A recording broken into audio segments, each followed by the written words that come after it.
సంఘం యొక్క కార్యక్రమాలు మరి జ్ఞాపకం పెట్టుకోండి. జరుగుతున్నటువంటి కార్యక్రమాల్లో పాల్గొనండి. వారంలో జరుగుతున్న మంగళవారం, మరి బేస్తవారం, శనివారం జరుగుతున్నటువంటి కూడికల్లో గృహాల్లో ఉన్నటువంటి వారు కలుసుకునే ప్రయత్నాలు చేయండి. అలాగే దేవుని చిత్తం అయితే మనం ఒకరోజు సెమినార్ గురించి ప్రార్థిస్తూ వస్తున్నాం. దేవుని యొక్క సహాయము మనకందరికి కూడా అనుగ్రహింపబడాలి. ఆ యొక్క కార్యక్రమము జయప్రదంగా జరిగించాలి. కాబట్టి మీ యొక్క వ్యక్తిగత ప్రార్థనలో కూడా జ్ఞాపకం పెట్టుకొని ప్రార్థించండి. అలాగే ఈ పరిచర్యను దేవుడు ముందుకు ఆయన యొక్క చిత్త ప్రకారం, ఆయన యొక్క ప్రణాళిక మేరకు దేవుడు నడిపించులాగున్న ఈ యొక్క పరిచర్య నిమిత్తమకు కూడా ఎక్కువగా ప్రార్థించుదాం. కొత్త ఆత్మలు దర్శింపబడాలి. కొత్త ఆత్మలకు దేవుని యొక్క సువార్త ప్రకటించబడాలి.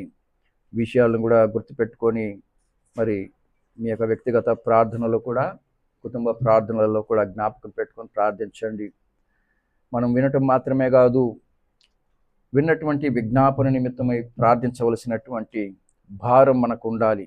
కాబట్టి ప్రియులారా, సంఘము యొక్క క్షేమాభివృద్ధి కొరకై సంఘములో ఉన్నటువంటి ప్రతి ఒక్కరూ ప్రయాసపడితే తప్ప సంఘం యొక్క క్షేమాభివృద్ధి అన్నది జరగదు.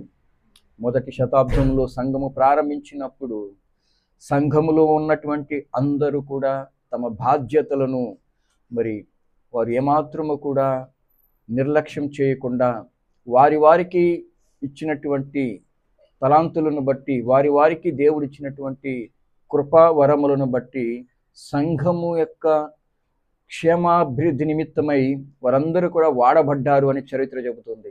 కాబట్టి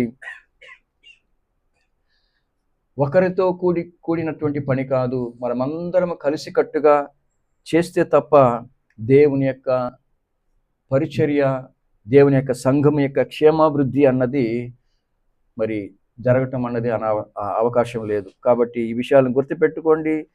మనమందరము కూడా కలిసి, ఇది కేవలము మనుషుల యొక్క మెప్పు కొరకో, ఏదో మనుషుల యొక్క లాభం కొరకో కాదు. ఇదంతా కూడా దేవుడు మనల్ని ఎందుకొరకైతే ఏర్పరచుకున్నాడో ఆయన యొక్క ఉద్దేశము, ఆయన యొక్క పనిని చేయవలసినటువంటి భారము మనందరి మీద ఉన్నది. బైబిల్లో మనం అనేక సార్లు చదువుకుంటుంటాం. ఎన్నో రెఫరెన్స్లు లేఖనములు మనకి తెలియజేస్తున్నాయి. దేవుని యొక్క బిడ్డలు ఆయన ఎందుకు మనల్ని ఏర్పరచుకున్నాడు అంటే, మనము రాజుకులైన యాజక సమూహముగా ఆయన యొక్క పుణ్యములను ప్రచురము చేయుటకు ఏర్పరచబడిన వారము. ఎందుకంటే ఒకప్పుడు మనం చీకటిలో ఉన్నాము, ఆయన యొక్క ఆశ్చర్యమైనటువంటి వెలుగులోనికి మనల్ని ఆయన ఏం చేశాడు? రప్పించాడు. ఇది మనం చేసుకున్న పుణ్యమో, లేదంటే మనం ఏదో గొప్ప ప్రయాసముతో పొందుకున్నది కాదు. ఇది కేవలము ఆయన యొక్క కృప ఉన్నది. కృప వలన మీరు రక్షింపబడితిరి, ఇది మీ వలన కలిగినది కాదు అని గ్రహించుకొని, ఇంత గొప్ప భాగ్యమును ఆయన మనకు అనుగ్రహిస్తే దీనికి మనం ఏం చేయగలుగుతున్నాం అని ప్రతి ఒక్కరు కూడా ప్రశ్న వేసుకొని, నా వంతు దేవుడు నాకిచ్చినటువంటి బలమును బట్టి, నాకిచ్చినటువంటి తలాంతును బట్టి నేను దేవుని యొక్క పరిచర్యకు, దేవుని యొక్క సంఘ క్షేమాభివృద్ధి కొరకై ఏదైనా చేయాలి అన్నటువంటి తపనతో మనము ఆ కార్యం చేయవలసిన వారమై ఉన్నాం. మంచిది. ఈరోజు మనకి ప్రభు బల ఉంది కాబట్టి మనము ప్రతి కార్యమును కూడా క్రమముగా జరిగించి సమయానికి ప్రతి కార్యమును కూడా ముగించడానికి మనం ప్రయత్నం చేద్దాం. ఎందుకంటే మనం ఆరాధించే దేవుడు క్రమము కలిగిన దేవుడు. ఆయన క్రమాన్ని ఎంతగానో ఇష్టపడేటువంటి దేవుడు. అనేక మందిరాల్లో క్రమాన్ని పాటించడం అన్నది మనం చూడలేము. చూడండి, వారు ఆరాధన సమయము అన్నది ఒక క్రమంగా ఉండదు. ఒకవేళ 9 గంటలకి స్టార్ట్ చేశారంటే, 10 గంటలకి స్టార్ట్ చేశారంటే 11 అయినా 12 అయినా పాటలు పాడే సంఘాలు ఉంటాయి. అర్థమవుతుందా? ఎన్ని గంటలైనా పాటలు పాడతారు, కానీ చివరికి దేవుని వాక్యానికి వచ్చినప్పుడు 10 నిమిషాలు 20 నిమిషాల్లో ముగించాలని ఎదురు చూస్తారు. అలా కాదు, ప్రతిదీ కూడా దేనికి ఎంత సమయము మనం కేటాయించాలని జ్ఞానం కలిగి ఉండాలి. ఈ రోజంతా పాటలు పాడొచ్చు, కానీ దాని వలన అది క్రమం అనిపించదు. పాటలకి ఇంత సమయం, ఆరాధనకు ఇంత సమయం, వాక్యమునకు ఇంత సమయము అని ప్రతిదీ కూడా మనము క్రమంగా చేయవలసిన వారమై ఉన్నాం. దేవుడు అనుకుంటే అన్నిటిని ఒక రోజులో చేయగలడు. ఆయన ఎందుకు 6 దినములు తీసుకున్నాడు అంటే ప్రతిదీ కూడా క్రమముగా చెయ్యాలి అన్నటువంటి దేవుని యొక్క ఉద్దేశం. కాబట్టి వీలైనంత వరకు మనము కూడా క్రమమును పాటించటం ఎంతో మంచిది. అది మన జీవితానికి ఎంతో ఆశీర్వాదకరం. మంచిది. ఈరోజు మరి దేవుని యొక్క వాక్యమును కొద్ది నిమిషాలు మనం ఆలోచించుకొని ప్రభు బల్లలో మనం అందరం కూడా పాలు పంచుకుందాం, ప్రార్థన చేసుకుందాం. ప్రియులారా, పరిశుద్ధుడు అయిన తండ్రి, ప్రేమ కలిగిన మా ప్రభువా, మీ పరిశుద్ధమైన నామమునకు స్తుతులు స్తోత్రములు చెల్లించుకుంటున్నామయ్యా. ఈ ఉదయకాల సమయమున నీ బిడలమైన మమ్మను ప్రేమించి అయా మరొకసారి మీ సన్నిధికి నడిపించిన దయ కొరకై మీకు వందనాలు చెల్లించుకుంటున్నాం. ఈ సమయంలో తండ్రి, మీ మాటలను మేమందరం కూడా ధ్యానించుకోవటానికి సిద్ధపడి ఉండగా పరిశుద్ధాత్మ దేవుడు మీ మాటలతో మాతో మాట్లాడమని ప్రార్థిస్తున్నాం. నాయన, మానవ మేధస్సుకు అందనటువంటి మీ మాటలు, మానవ జ్ఞానమునకు అర్థము కాని మీ మాటలు, ఈరోజు పరిశుద్ధాత్మ దేవుడవై ఉన్న మీరు ప్రతి మాటను కూడా దానికి పరమార్థమును మాకు అర్థం చేసి మాకు నేర్పించమని ప్రార్థిస్తున్నాం. మీ మాటలను మేమేమాత్రము కూడా త్రోసివేయకుండా, నిర్లక్ష్యము చేయకుండా తండ్రి, ప్రతి మాటను కూడా భయముతో, నాయన వణుకుతో, ప్రతి మాటను కూడా జాగ్రత్తగా పరిశీలన చేసుకొని నా తండ్రి, మీ మాటలను మేము అనుసరించి బ్రతకటానికి, మేము అలవాటు చేసుకోవటానికి మీ కృపను అనుగ్రహించి ఆశీర్వదించమని ప్రార్థిస్తున్నాం. వచ్చిన ప్రతి ఒక్క బిడ్డను కూడా దీవించండి. రాలేని వారికి మరొక అవకాశాన్ని కూడా దయచేయండి. అయా, ఈ లోకంలో మీరు మమ్ము ఎందు నిమిత్తమైతే ఏర్పరచుకున్నారో ఆ యొక్క మీ చిత్తమును మేమేమాత్రం కూడా మర్చిపోకుండా, మనుషుల యొక్క జ్ఞానమును ఆధారము చేసుకోకుండా నా తండ్రి, కేవలము మీ మాటలు మాత్రమే మా జీవితానికి నాయన దీపముగాను, మా త్రోవకు వెలుగుగాను మేము ఏర్పరచుకొని ముందుకు సాగటానికి సహాయం చేయండి. మనుష్యుల యొక్క ప్రతి విధమైనటువంటి నాయన అపవిత్రతను నా తండ్రి తొలగించటానికి 2000 సంవత్సరాల క్రితం మీరు బలిదానముగా మిమ్మల్ని మీరే సమర్పించుకొని ఈ లోకంలో మమ్మల్ని రక్షించారు. ఆ రక్షణను మేమేమాత్రం కూడా నిర్లక్ష్యం చేయకుండా ప్రతి దినము మీ మాటలను నాయన జ్ఞాపకం చేసుకొని, నెమరు వేసుకొని, భయముతో వణుకుతో బ్రతకటానికి మీరు సహాయం చేయమని కూడా ప్రార్థిస్తున్నాం. వచ్చిన ప్రతి ఒక్క బిడ్డను కూడా మీ పాదములకు సమర్పిస్తూ, అల్పుడిని పనికిరాని నీ దాసుడైన నన్ను మీ సిలువ చాటున మరుగు చేసుకొని నీ బిడ్డలతో మీరు మాట్లాడమని మా ప్రియ రక్షకుడు, మా ప్రభు అయిన యేసు క్రీస్తుల వారి పరిశుద్ధమైన నామములో ప్రార్థించి అడిగి వేడుకొనుచున్నాం పరమ తండ్రి. ఆమేన్. ఆమేన్. క్రీస్తునందు ప్రియమైనటువంటి దేవుని బిడ్డలారా, ఈరోజు దేవుని యొక్క వాక్యమును మనము ఆధారముగా తెస్సలోనికీయులకు రాసినటువంటి 2వ పత్రికలో నుండి 2వ అధ్యాయము 2వ వచనము నుండి మనము చదువుకుందాం. మీరు త్వరపడి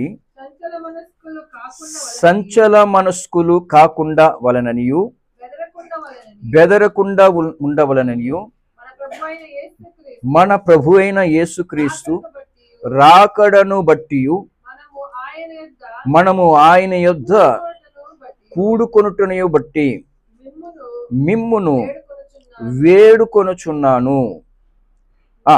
మొదట భ్రష్టత్వము సంభవించి నాశన పాత్రుడగు పాప పురుషుడు బయలుపడితేనే గాని ఆ దినము రాదు.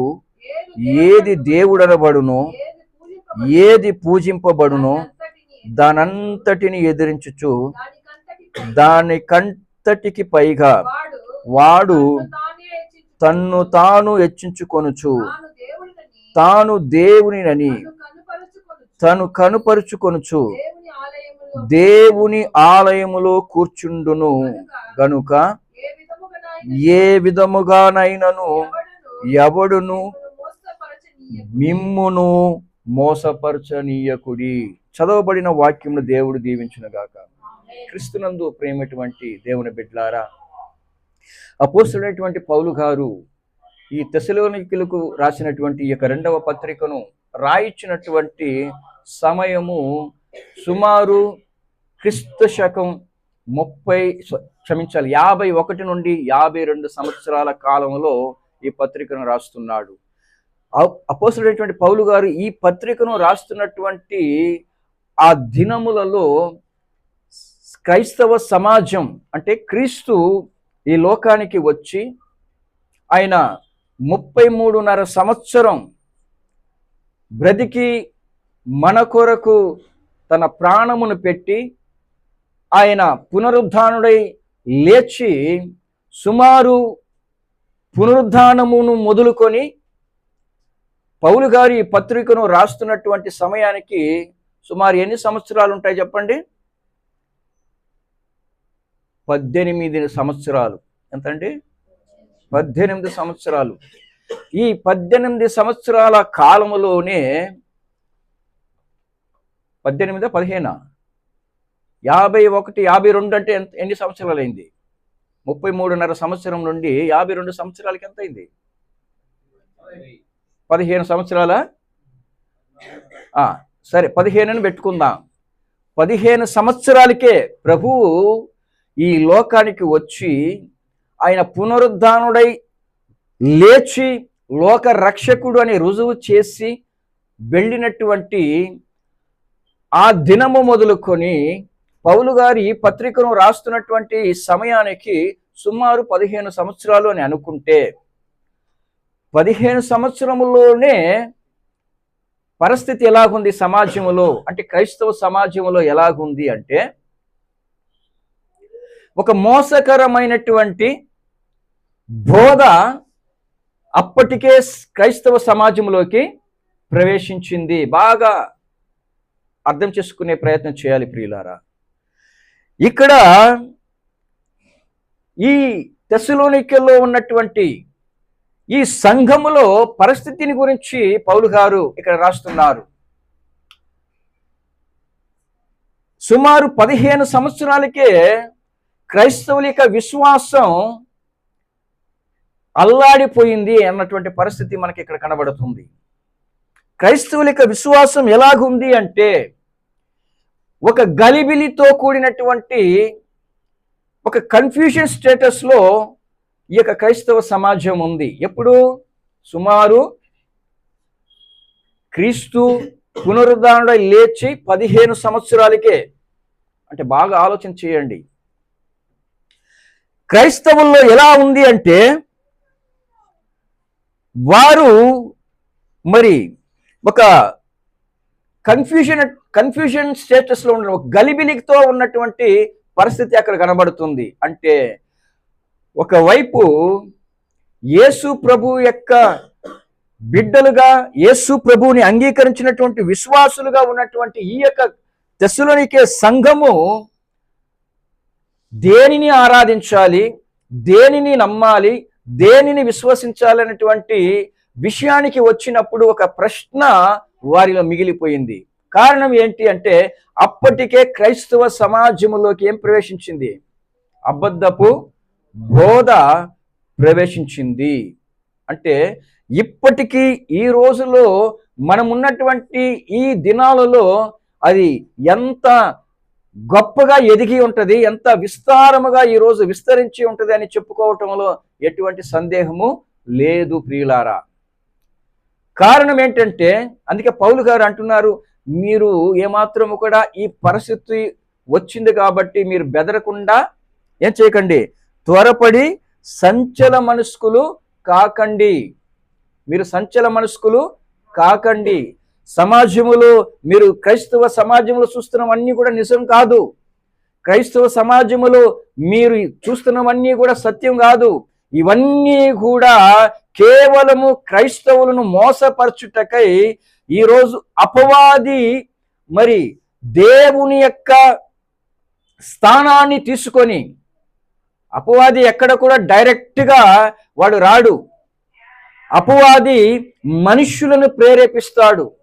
మనుష్యులలో వాడు ప్రవేశించి ఏ విధముగా అయితే యూదా ఇస్కరియోతులో వాడు ప్రవేశించాడో, ఏ విధముగా అయితే వాడు పేతురులోకి ప్రవేశించాడో, ఈరోజు అలాగునే క్రైస్తవ సమాజములో క్రైస్తవ బోధకులు, క్రైస్తవ నాయకులు అనుకుంటున్న వారిలోకి వాడు ప్రవేశించి ఈరోజు క్రైస్తవ్యమును నాశనం చేయటానికి, అంటే క్రైస్తవ్యంలో విశ్వాసులు కాకుండా విశ్వాస భ్రష్టులు మరి క్రైస్తవ సమాజములోకి ప్రవేశించటానికి ఈరోజు వాడు ప్రతి దేవుని యొక్క బిడ్డల మధ్యలో ఒక కలవరాన్ని, ఒక గలిబిని కలిగించటానికి నేనే దేవుడు అన్నట్టుగా ఈరోజు ప్రతి సంఘములో కూడా ప్రవర్తిస్తున్నాడు. కాబట్టి మీరు దీనిని చూడగానే మీరు ఏమాత్రము కూడా సంచల మనస్కులు కాకండి, బెదరకుండా భయపడకుండా ఉండాలని మిమ్మల్ని నేను వేడుకుంటున్నాను అంటున్నాడు పౌలు. కారణం ఏంటంటే అప్పటికే సమాజం ఒక విపరీతమైనటువంటి భ్రష్టత్వంలోకి ప్రవేశించింది అన్నది ఇక్కడ మనకి తేటగా కనబడుతుంది.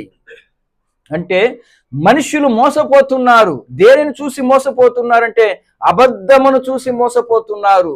అంటే అప్పటికే క్రైస్తవులలో ఏమి ప్రవేశించింది అంటే విశ్వాస భ్రష్టు సమాజములో ప్రవేశించింది అంటున్నాడు. విశ్వాస భ్రష్టులు అంటే ఏంటి? వాళ్ళు క్రైస్తవులే గాని విశ్వాస సంబంధమైనటువంటి కార్యాలు మాత్రం కనబడవు. వారు పేరుకి క్రైస్తవులే గాని విశ్వాస సంబంధమైనటువంటి క్రియలు వారిలో ఉండవు. కాబట్టి మొదట విశ్వాసానికి భ్రష్టు పడుతుంది అన్నాడు. మొదట విశ్వాస భ్రష్టత్వము సంభవించి అంటాడు. అంటే మనము ఉన్నటువంటి సమాజములో దేవునిని కలిగి ఉన్న దేవుని సేవకుల, క్రైస్తవుల అని తెలియకుండానే మనము క్రైస్తవుల మధ్యలో నివసించేటువంటి ఒక పరిస్థితి అప్పట్లోనే ఉంది అన్నది మనకి కనబడుతుంది. అంటే మనం క్రైస్తవుల మధ్యలో ఉన్నాము కానీ వారు నిజంగా క్రైస్తవులేనా, వారు నిజంగా విశ్వాసులేనా అన్నది తెలియకుండానే బ్రతికేటువంటి ఒక పరిస్థితుల్లో క్రైస్తవ సమాజం చేరుకుంటది అన్నాడు. అంటే ఇది జరిగితే మనం అసలు మన మధ్యలో ఉన్నవారు సత్యమును అనుసరించేవారా, భక్తిని కలిగి ఉన్నవారా, విశ్వాసాన్ని అనుసరిస్తున్నారా, నీతిగా బ్రతుకుతున్నారా, పరిశుద్ధత కలిగి బ్రతుకుతున్నారా అన్నది మనకు తెలియకుండా మనము వారి మధ్యలో బ్రతుకుతూ ఉంటాం. గుర్తుపెట్టుకోవాలి. కాబట్టి ఈ విశ్వాస భ్రష్టు అన్నది సంభవించినప్పుడు మనుషులకి క్రైస్తవ సమాజంలో జరిగే ఏ అన్యాయం కూడా కంటికి కనబడదు. వారు చేసే ఏ దుర్బోధ కూడా వారికి అర్థం కాదు. వారు చేసేదంతా కూడా నీతిగా కనబడుతుంది. వారు చేసేదంతా కూడా దేవుడు అంగీకరించున్నట్టుగా మనకి కనబడుతుంది. ఉదాహరణకి ఈ సమాజంలో గొప్ప ధనము కలిగినటువంటి ఒక సంఘము, లేదంటే లక్షలాది విశ్వాసులు కలిగినటువంటి సంఘము, లేదా వేల కొలది విశ్వాసులు కలిగినటువంటి ఒక సంఘములో ఒక బోధకుడు తాను చేసేది దేవునికి వ్యతిరేకమైన కార్యమైనప్పటికీ ఆ విశ్వాసులు తన ఎదుట ఉన్నటువంటి వ్యక్తి దేవునికి సమానముగా చూడగలుగుతున్నారు అంటే అక్కడ ఏం ప్రవేశించింది? విశ్వాస భ్రష్టత్వము ప్రవేశించింది అని గుర్తించుకోవాలి. ఎందుకంటే క్రైస్తవ సమాజం నిజమైన దేవుని యొక్క విశ్వాస సంబంధమైనటువంటి దేవుని బిడ్డలైతే వారు ఉన్నటువంటి సంఘము కావచ్చు, సమాజము కావచ్చు, అది ఏది అయినా సరే దేవుని యొక్క వాక్యానికి వ్యతిరేకముగా ఉన్నది అని తెలియగానే వారు చేయవలసినటువంటి కార్యం ఏంటో తెలుసా? ఇది దేవునికి వ్యతిరేకమైన కార్యము, ఇది దేవుని విశ్వాసానికి వ్యతిరేకమైనటువంటి కార్యము అని గ్రహించగానే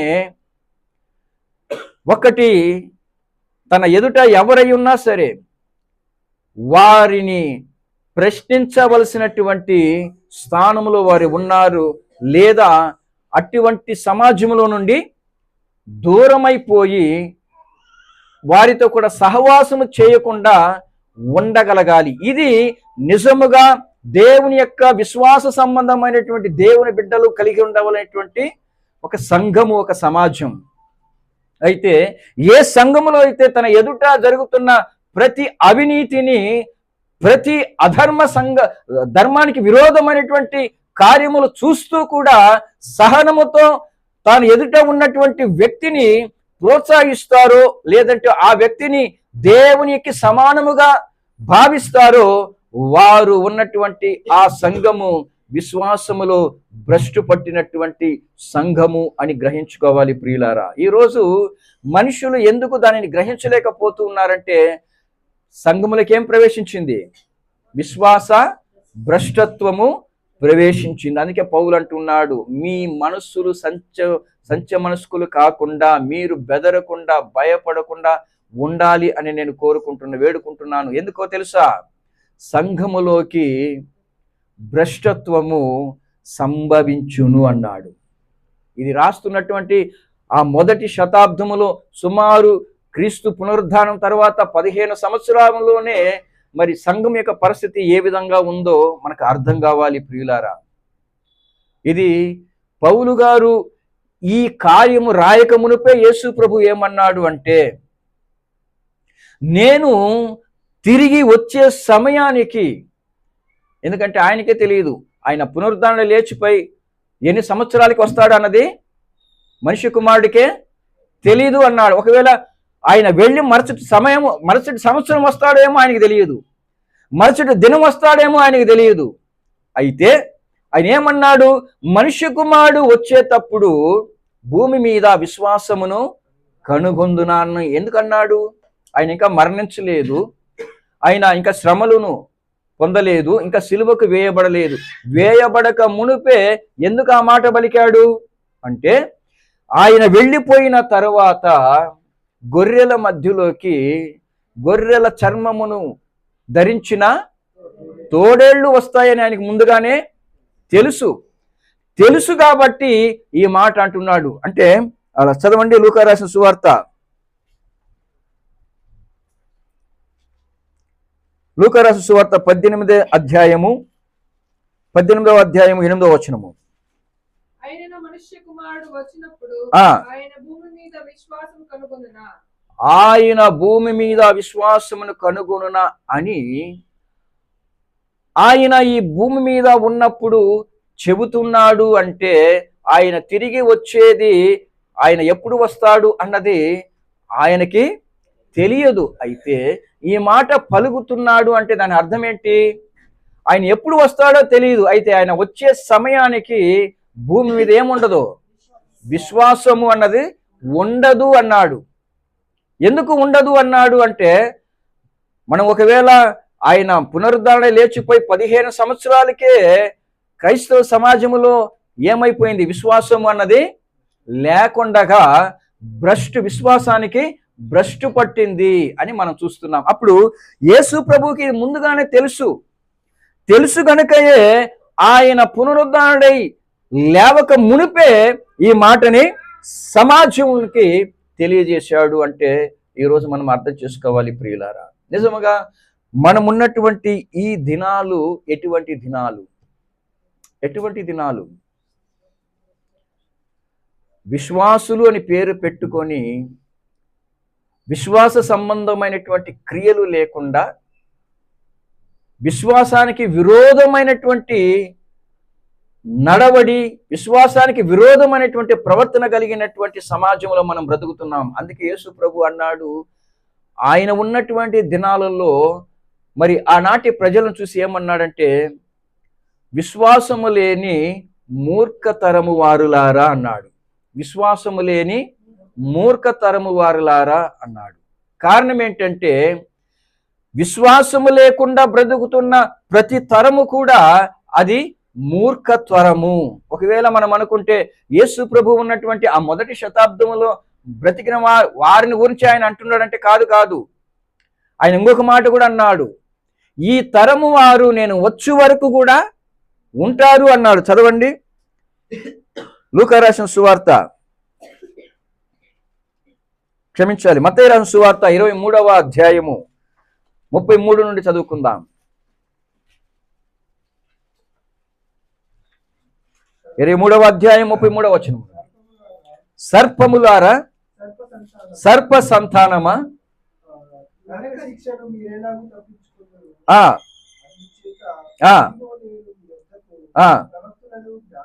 ప్రవక్తులను జ్ఞానులను శాస్త్రులను పంపితిని,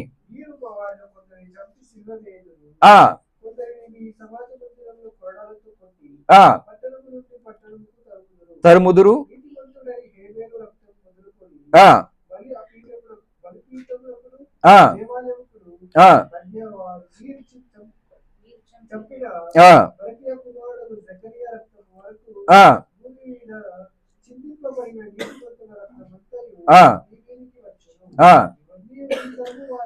ఇవన్నీ ఈ తరము వారికి మీదికి వచ్చునని మీతో నిశ్చయముగా చెప్పుచున్నాను. ఎవరు ఆ తరము వారు? అక్కడ మనము చదువుకున్నటువంటి ఆ వచనం యొక్క అర్థము కేవలము ఆనాడు ఉన్నటువంటి ఆ తరము వారిని గురించి మాట్లాడుతున్నాడా, లేదంటే ఆనాటి ప్రజల గురించి మాట్లాడుతున్నాడంటే కాదు. ఇది ఇలాంటి వారు మరి చివరి వరకు, అంటే ఆయన రాకడ వరకు కూడా ఉంటారు అని యేసు ప్రభు చెప్పినటువంటి సంగతి మనకు అక్కడ కనబడుతుంది. అంటే మనుష్య కుమారుడు వచ్చినప్పుడు మనుషులలో విశ్వాసాన్ని కనుగొందున అంటే వాళ్ళు ఎవరు? విశ్వాసము లేని మూర్ఖ తరము వారు. అందుకే పౌలు గారు కూడా మరి ఆనాడు యేసు ప్రభు యొక్క పునరుద్ధానం తర్వాత, క్షమించాలి పేతురు గారు మరి ఏమని చెప్పారు? 22వ అధ్యాయము అపోస్తల కార్యములు 2వ అధ్యాయము 40వ వచనం చూడండి.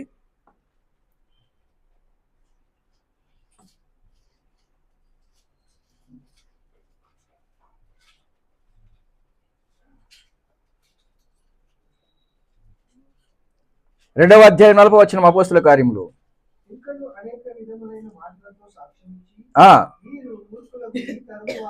మీరు మూర్ఖులకు ఈ తరము వారికి వేరై రక్షణ పొందుడని వారిని హెచ్చరించును. అంటే అప్పటికే సమాజంలో మరి యేసు ప్రభు చెప్పిన ఆ దినాలలో ఏ మూర్ఖమైన విశ్వాసము లేని జనాలు ఉన్నారో, అలాగే యేసు ప్రభు మరణించి పునరుద్ధరణ లేచిపోయిన తర్వాత కూడా ఆ యొక్క తరము కొనసాగింది అని మనం చూస్తున్నాం. అది నేటి వరకు కూడా కొనసాగుతూనే ఉంది అన్నది మనకు అర్థం కావాలి ప్రియులారా. అటువంటి ప్రజల మధ్యలో క్రైస్తవులు నిజముగా విశ్వాస సంబంధమైనటువంటి దేవుని బిడ్డలు అటువంటి సమాజంలో నుండి ఏమైపోవాలి?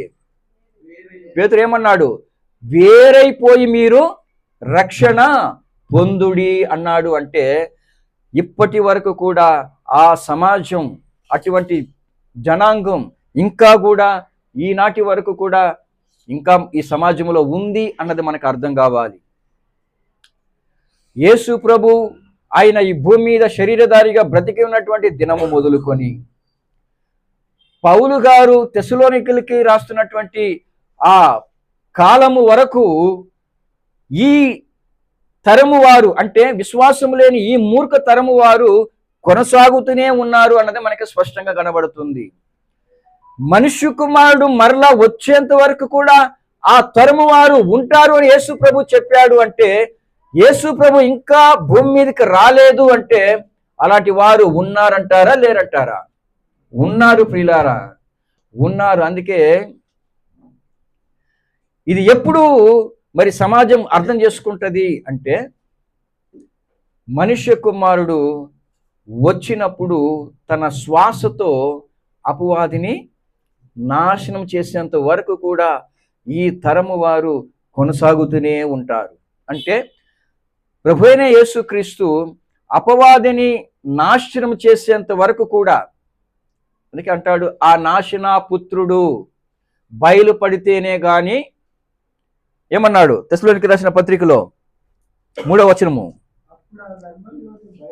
మొదట భ్రష్టత్వము సంభవించి నాశన పాత్రుడగు పాప పురుషుడు బయలుపడితేనే గాని ఆ దినము రాదు. ఏ దినము? యేసుక్రీస్తు యొక్క రాకడ దినము రాదు. అంతవరకు ఏం జరగాలి? క్రైస్తవులు అనేటువంటి పేరు మాత్రం ఉంటది, క్రీస్తు సంబంధమైనటువంటి కార్యాలు ఉండవు, క్రీస్తు సంబంధమైనటువంటి క్రియలు ఉండవు, క్రీస్తు సంబంధమైనటువంటి ప్రవర్తన ఉండదు.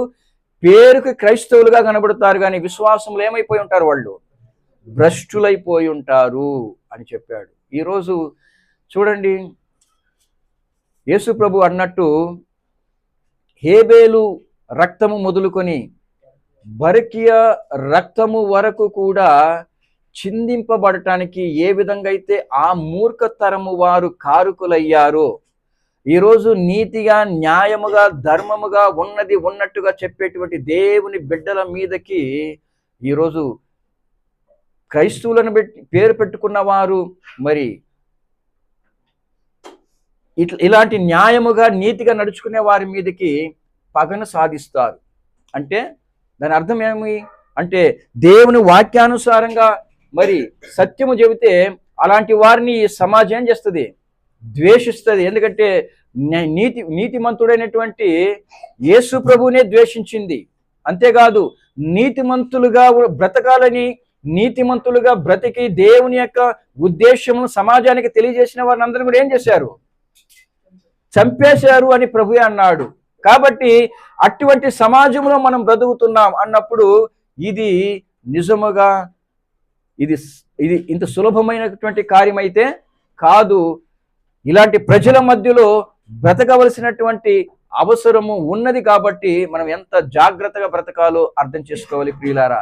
ఎక్కడైనా మన విశ్వాసము దేవునికి వ్యతిరేకముగా ఉందా, దేవుని యొక్క ఉద్దేశానికి వ్యతిరేకముగా ఉందా, మన మాటలు, మన యొక్క ప్రవర్తన, వీటన్నిటిలో కూడా దేవుని యొక్క ఉద్దేశానికి వ్యతిరేకంగా ఉంటే మనం మార్చుకోవాల్సినటువంటి స్థితిలో ఉన్నాము అని గ్రహించుకోవాలి. లేదా అలాంటి వారిలో నుండి మనం ఏమైపోవాలి? వేరైపోవాలి అని వాక్యములో స్పష్టంగా తెలియజేస్తున్నాడు. కారణం ఏంటంటే, ఈనాడు ప్రజల యొక్క విశ్వాసం ఎలాంటిదట మీరు చూడండి. మత్తయి రాసిన సువార్త 6వ అధ్యాయము 25వ వచనాన్ని మనం చదువుకుంటే, నేను మీతో చెప్పునదేనము గనక ఏమి తిందుమో ఏమి త్రాగుదుమో మీ ప్రాణమును గూర్చి అయినను ఏమి ధరించుకుందుము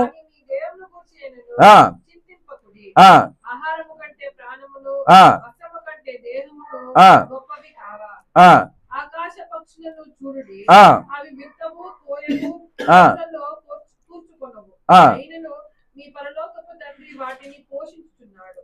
మీరు వాటి కంటే బహు శ్రేష్ఠులు కారా? మీలో ఎవడు చింతించుట వలన తన ఎత్తు ఊరేడు ఎక్కువ చేసుకొనగలడు? వస్త్రములను గూర్చి మీరు చింతింపనేలా? అడవి పువ్వులు ఎలాగూ ఎదుగుచున్నవో ఆలోచించుడి. అవి కష్టపడవు, ఒడకవు, అయినను తన సమస్త వైభవంతో కూడిన సొలొమోను సైతము వీటిలో ఒక దాని వలనైనను అలంకరింపబడలేదు. నేనుండి రేపు పొయ్యిలో వేయబడు అడవి గడ్డిని దేవుడిలాగు అలంకరించిన ఎడల అల్ప విశ్వాసులారా మీకు మరి నిశ్చయముగా వస్త్రములు ధరింపజేయును గదా. కాబట్టి ఏమి తిందుము, ఏమి త్రాగుదుము, ఏమి ధరించుకుందుము అని చింతింపకుడి. అన్యజనులు వీటన్నిటి విషయమై విచారింతురు. ఇవన్నీ మీకు కావాలనని మీ పరలోకపు తండ్రికి తెలియను అన్నాడు. అంటే క్రైస్తవులు ఈ లోక సంబంధమైనటువంటి ఆహారము కొరకు, ఈ లోక సంబంధమైన ఆయన ఇక్కడ బేసిక్ నీడ్స్ గురించి చెప్పాడు, అత్యవసరమైనటువంటి కార్యముల గురించి చెప్పాడు. ఏంటి? మనిషికి కావాల్సింది ఏంటండి? ఆహారము, వస్త్రాలు, నీళ్లు. ఇవే కదండి, ఇవే కదా. వీటికే మనుషులు విశ్వాసాన్ని నుండి తొలగిపోతారా? వీటికే తొలగిపోతారా అంటే వీటికి కూడా తొలగిపోయేటువంటి క్రైస్తవులు సమాజంలో ఉంటారని ప్రభువుకు ముందుగానే తెలుసు. ఈరోజు చూడండి, ఏ క్రైస్తవుడినైనా తీసుకోండి, ఏ క్రైస్తవుడినైనా తీసుకోండి, మీ సాక్ష్యం చెప్పండి అంటే ఏం చెబుతారు? చెప్పండి. దేవుడు మీకు చేసిన మేలుల గురించి మీరు సాక్ష్యం చెప్పండి అంటే ఏం చెప్తాం? చెప్పండి, ఏం చెబుతాం మన సాక్ష్యం? ఇప్పుడు నోరులు తెరవరు. అయితే సాక్ష్యం చెప్పమంటే సంఘాలకు వెళ్ళి చూడండి, ఏం సాక్ష్యాలు చెబుతారు తెలుసా? ఏం చెబుతారు? మేము ఫలానా అప్పులు బాధలతో కష్టపడుతూ ఉన్న సమయంలో మేము ప్రార్థించామండి, మేము ప్రార్థించగానే దేవుడు మా ప్రార్థన ఆలకించి మరి మా అప్పులన్నీ కూడా తీర్చేశాడు. మా అప్పులన్నీ కూడా తీర్చేశాడు. 10 రోజులు మాకు ఆహారము లేకుండా మేము ఉన్నటువంటి సమయంలో దేవుడు ఎక్కడి నుండి పంపించాడో తెలియదు, ఆహారము మాకు దేవుడు అనుగ్రహించాడు. ఇవే సాక్ష్యం. అసలు సాక్ష్యం ఏమని చెప్పాలి? మొదటి శతాబ్దంలో ఉన్నటువంటి క్రైస్తవులు సాక్ష్యం ఏం చెప్పారు? మేము విన్న వాటిని, మేము కన్న వాటిని తెలియజేయకుండా ఉండలేము. ఏమవి వాళ్ళు కన్నది, వాళ్ళు విన్నది? యేసు ప్రభు సమాజానికి చెప్పినటువంటి సువార్త. యేసు ప్రభు సమాజంలో ఆయన చేసినటువంటి క్రియలు, వాటిని గురించి చెప్పాలి. ఈరోజు నీకు తలనొప్పి అయితే బాగా అయితే అది కాదు సాక్ష్యం. నీకు 10 రోజులు ఆహారం లేదని, 10 రోజులు ఎవరు ఉండరులేండి ఆహారం లేకుండా, మాకు ఆహారం కొదువు లేకుండా ఇచ్చాడు అని బైబిల్ ఏమని చెబుతుంది? అలాంటి వాళ్ళని గురించి యేసు ప్రభు ఏమన్నాడు? అల్ప విశ్వాసులు మీరు ఆహారానికి దేవుణ్ణి నమ్ముకుంటారా? మరి వస్త్రాల కోసం దేవుణ్ణి నమ్ముకుంటారా? మరి ఈ లోక సంబంధమైన అవసరాల కొరకు మీరు దేవుణ్ణి నమ్ముకుంటారా? అంటే అలాంటి వారిని ఏమంటున్నాడు? అల్ప విశ్వాసులు. ఈరోజు సమాజంలో మీరు వెళ్ళి చూస్తే, మీరు యేసు ప్రభువుని నమ్ముకుంటే మీకు హెలికాప్టర్ ఇచ్చేస్తాడు, ఏరోప్లేన్ ఇచ్చేస్తాడు అని చెప్పేటువంటి సమాజంలో ఈరోజు మరి ఎంతోమంది లక్షల కొలది, మరి వేల కొలది అక్కడికి వెళుతున్నారు. కారణం ఏంటి? ఈ లోక సంబంధమైన అవసరాలు దేవుడు ఇస్తాడు అని చెప్పగానే నమ్మేస్తూ ఉన్నారు. ఇప్పుడు విశ్వాసం ఏమైపోయింది? భ్రష్టు పట్టిపోయింది. అంటే వాడు ఏమేం చేస్తాడు అని లేఖనం చెప్పింది అంటే, వాడు అనేకమైనటువంటి సూచక క్రియలను చేస్తాడు. ఎవడు? అపవాది అనేకమైనటువంటి సూచక క్రియలు చేస్తాడు. ఇందుచేత సమాజం ఏమైపోతుందట? 11వ వచనంలో అంటాడు, ఇందుచేత సత్యమును నమ్మక దుర్నీతి యందు అభిలాష గలవారు. దుర్నీతి అంటే ఏంటి? ఒకడు వచ్చి చదువుతాడు, యేసుక్రీస్తు నామములో ఇప్పుడు మీ అకౌంట్లో వెళ్ళి చెక్ చేయండి, 2 లక్షలు పడి ఉంటాయి అంటాడు. ఏం చేస్తారు? నమ్మేస్తారు. 2 లక్షలు పడితే మాకు వద్దులే అని చెప్పేవాళ్ళు ఇక్కడ ఎవరైనా ఉన్నారా? కానీ అలాంటి మాటలు నమ్ముతారు. అవి పడవు. అలా పడితే అది నీతిగా సంపాదించినటువంటి ధనమా? కాదు, దుర్నీతితో సంపాదించిన ధనం అది. నీవు నీతిగా సంపాదిస్తే నువ్వు కష్టపడాలి, నీ చేతులారా నీవు కష్టపడి నువ్వు సంపాదిస్తే అది నీతిగా సంపాదించినది.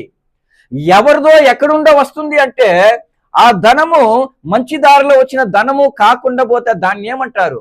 దుర్నీతి. ఈరోజు క్రైస్తవులు దాన్ని ఎదురు చూస్తున్నారు కదా.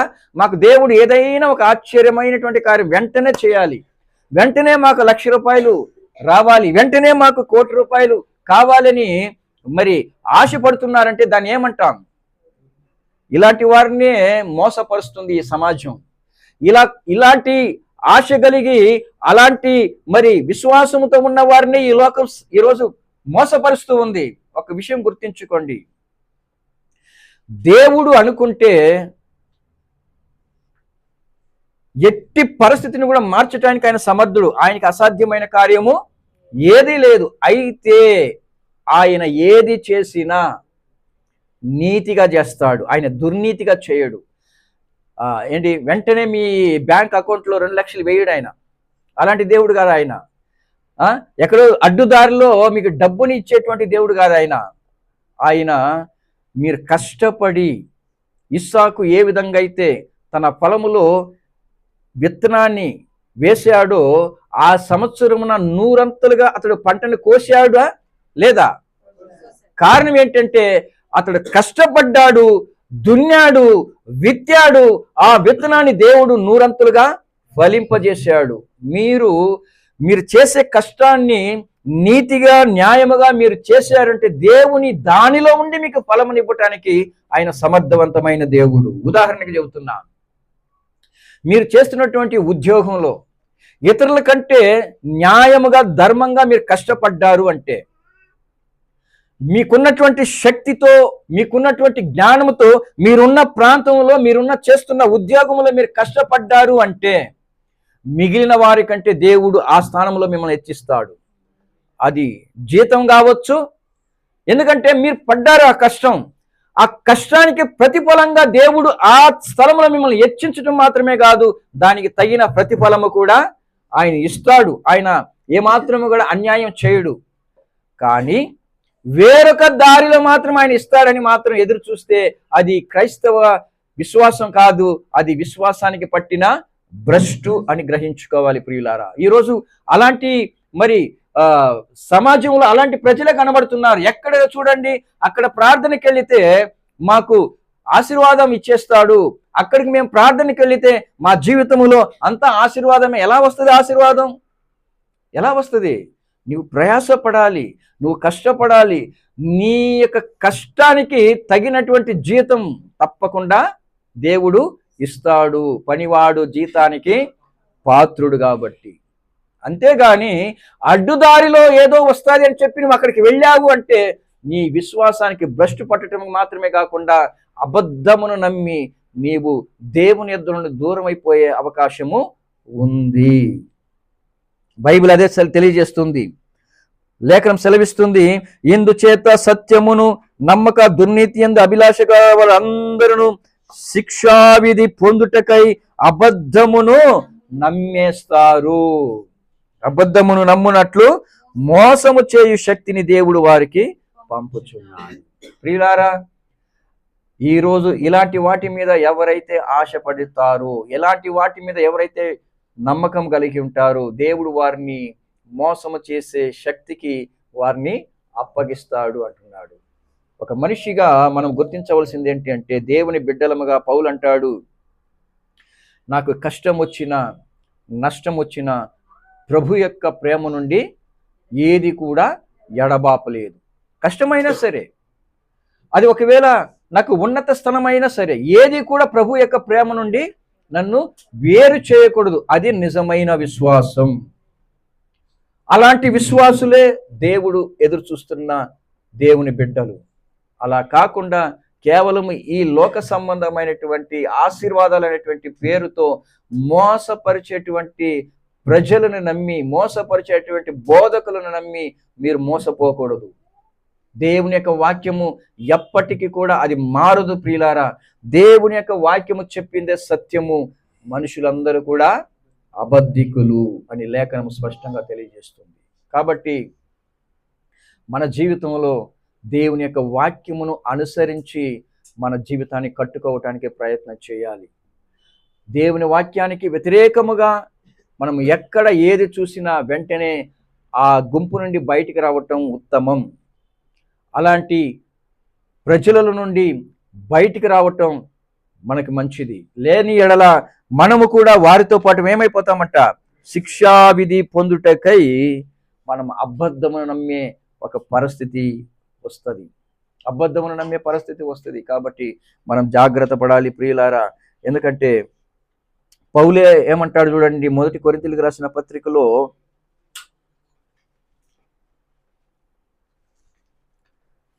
9వ అధ్యాయము 27వ వచనం చదవండి. పోట్లాడుట లేదు, గాని ఒకవేళ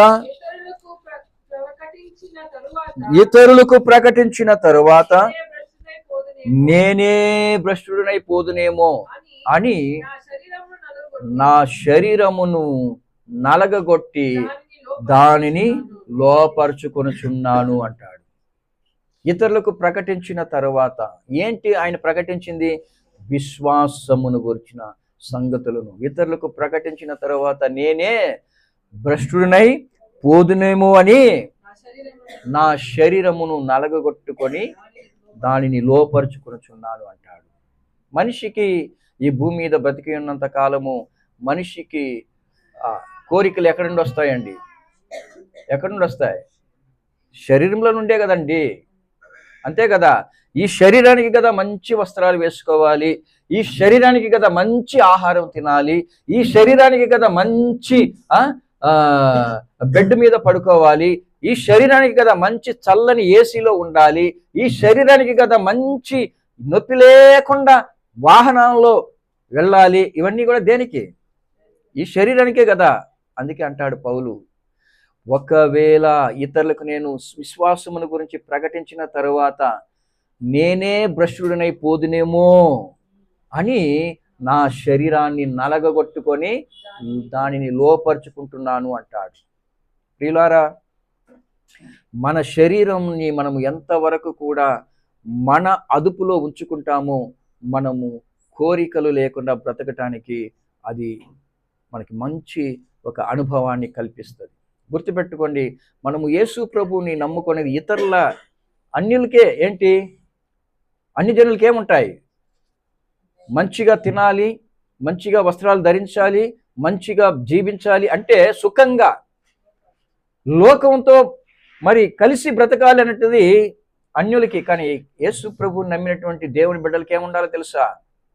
ఏముండాలి? కష్టం వచ్చినా సరే, సుఖం వచ్చినా సరే, నేను ఈ లోక సంబంధమైనటువంటి ఆశలను వెంబడించను, ఈ లోక సంబంధమైనటువంటి కోరికలను వెంబడించను అన్నటువంటి ఆలోచన కలిగి ఉండాలి. ఎందుకంటే ప్రభు అన్నాడు, ఒకరోజు పూస్తున్నటువంటి పువ్వు సాయంత్రంలోపు ఏమైపోతుంది? వాడిపోతుంది. కానీ దానినే దేవుడు ఏం చేస్తున్నాడంట? అలంకరింపజేస్తున్నాడు. అలాంటప్పుడు నిన్ను ఈ సమాజంలో దిగంబరిగా వదిలేస్తాడా? అర్థం చేసుకోండి. మిమ్మల్ని పస్తులతో వదిలేస్తాడా? మీరు నమ్మింది మనుషులను కాదు, జీవం కలిగిన దేవుని నమ్మారు. ఆయన ఆకాశపు పక్షులను పోషించేవాడు, ఆయన ఒక చెట్టుని అలంకరింపజేసేవాడు, ఆయన సింహపు పిల్లలకి ఆహారాన్ని ఇచ్చేవాడు, ఆయన కాకుల పిల్లలకి ఆహారాన్ని ఇచ్చేటువంటి దేవుడు. అలాంటప్పుడు వాటికంటే మీరు శ్రేష్ఠులు అని చెప్పినటువంటి ఆయన మిమ్మల్ని చేయి వదిలేస్తాడా? లేదు ప్రియులారా, ఎట్టి పరిస్థితుల్లో కూడా ఆయన మిమ్మల్ని పోషించడానికి సమర్థవంతమైన దేవుడు. మీరు ఆయన యందు కలిగి ఉన్నటువంటి విశ్వాసాన్ని, మనుషుల యొక్క మాటల్ని ఆధారం చేసుకొని అల్పమైన కార్యాల మీద ఆశ పెట్టుకొని దేవునిని విడిచిపెట్టిపోయే ఆ దౌర్భాగ్యపు పరిస్థితిని మాత్రం మీరు కలిగి ఉండకండి. పౌలు అంటున్నట్టు, శ్రమ అయినా, బాధ అయినా, కరువైనా, పస్తులైనా, ఉపవాసమైనా, ఏది అయినా సరే యేసు యొక్క ప్రేమ నుండి నన్ను ఎడబాపలేవు అన్నాడు. అలాంటి విశ్వాసము మనం కలిగి ఉండాలి. అలా కలిగి ఉన్నప్పుడు మాత్రమే ఈ భూమి మీద ఎలాంటి వారు వచ్చి చెప్పినా మనము కదల్చబడము, మనము సంచల మనస్కులు కాలేము. ఎవడో ఒకడు వచ్చి చెప్పాడు అనుకోండి, ఈరోజు అదే కదా సమాజంలో కనబడుతుంది. ఒకడంటాడు, ఇక్కడికి ఎంతమంది వచ్చారో మీ పాకెట్లో ఉండేదంతా తీసుకొచ్చి కానుకలు డబ్బాలో వేయండి, మీ చెవులలో ఉన్నవి, మీ మెడలో ఉన్నవి అన్నీ కూడా తీసుకొచ్చి కానుకల పెట్టెలో వేయండి, ఏది లేదా మీరే వచ్చి దాంట్లో పడేయండి అంటే ఎంత దౌర్భాగ్యుడు వాడు. లేఖనం సెలవిస్తుంది, ఎవడైనా దేవుని సంబంధి కాకపోయినాడు అని మీకు తెలిసిన వెంటనే ఏం చేయమన్నాడు? వాడితో సహవాసం చేయకండి, వాడికి వందనాలని కూడా చెప్పకండి అని బైబిల్ చెబుతూ ఉంది. అలాంటప్పుడు ఇలాంటి వారిని ప్రోత్సహిస్తుంది క్రైస్తవ సమాజం. అంటే క్రైస్తవ సమాజం ఏ స్థితిలో ఉంది? భ్రష్టు పట్టిన పరిస్థితిలో ఉంది అన్నది మనకి స్పష్టంగా కనబడుతుంది. కాబట్టి ఇటువంటి సమాజంలో నుండి మనం మేల్కోవాలి. బ్రతుకుట క్రీస్తే, చావైతే లాభము అన్నట్టుగా బ్రతకటమే క్రైస్తవ జీవితం యొక్క పరమార్థం. ఇది గుర్తించుకొని మనం బ్రతికితే అది మనకి మేలు కలిగిస్తుంది. కాబట్టి ప్రియులారా, మరి సమయం లేదు కాబట్టి మనము ఈరోజు దేవుని మాటలను బట్టి ఒకసారి మనమే పరిశీలన చేసుకుందాం.